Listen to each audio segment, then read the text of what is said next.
Hallelujah. Entambama mangithathe leli thuba Archbishop nomam Archbishop nginibingelele ngelihle igama lika Jesu Kristu. Uma ngikhuluma ngani ngikhuluma ngabazali. Indodana yami ay address or ikhuluma ngawe achithi umkhulu.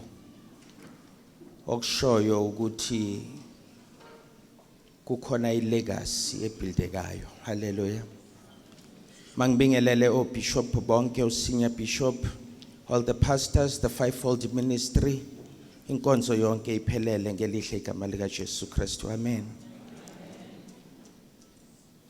Kunesihlobo sami engithe uma ngizoma la ngathi kuso maybe I might just get nervous. Sathi kimi isihlobo sami mangisifune ngisithole ngibheke sona. Inkinga yami angisasiboni isihlobo ngoba nonke seniyafana. Okusho khona ukuthi nonke senzoba yihlobo ngoba amandla uwathola kuloyo oyisihlobo sakho. Izwi engilimele namhlanje izwi lesine lapho uJesu ekhala ngezwi elikhulu athi Eloi Eloi lama sabachthani, Nkulunkulu wami ungishiyelani na. Lawo mazwi atholakala encwadini kaMark chapter 15 uverse 34. Ngizocela ukuqala ku33 bese ngiya ku34. Ngicela ningixolele. Ngikhohlwe iBhayibheli lami lesizulu. Ngiphethe lesingisi. Ngicela nje ukufunda ngesingisi ngenxa yesikhathi. At noon, darkness came over the whole land until 3 in the afternoon. Verse 34.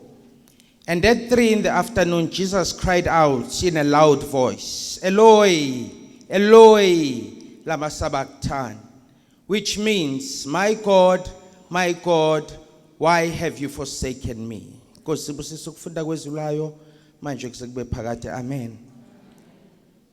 Ngifuna uqala lana ekutheni, let us set the setting up to this moment ukuthi kunjani esiphambanweni. uJesu uyalenga esiphambanweni close to death.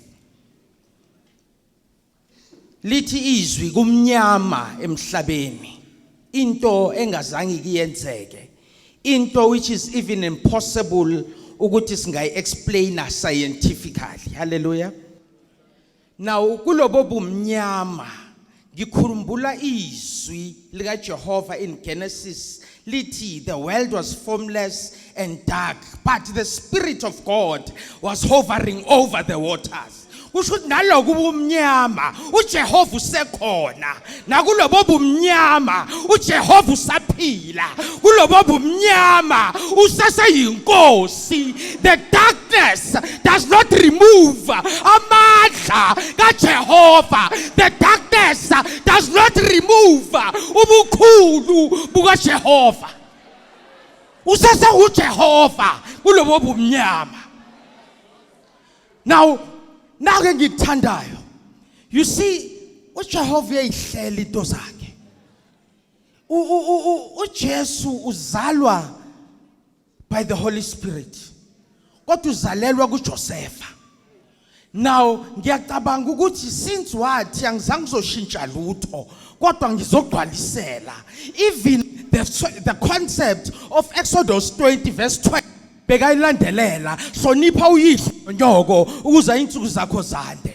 So when Joseph went into his lab ayokhanda amakhabethe, because he was a carpenter, Jesus was there helping. So ipikiru uyazazi, the hammer he knows, the wood he knows, isihlahla uyasazi. nobalele phezu kwalesa sihlahla. He is familiar with it ngoba wapreparwa for zona lezo zinto. Mabela sithandwa sami, uJehova is preparing you for something great. uJehova namhlanje kunobunzima ohamba kubo, kulento ebhekile, kuloko abathi angeke uphume kuko. Jesus is preparing you for something great. Kukhona kuzayo ongeke uzukhone na ukukumela.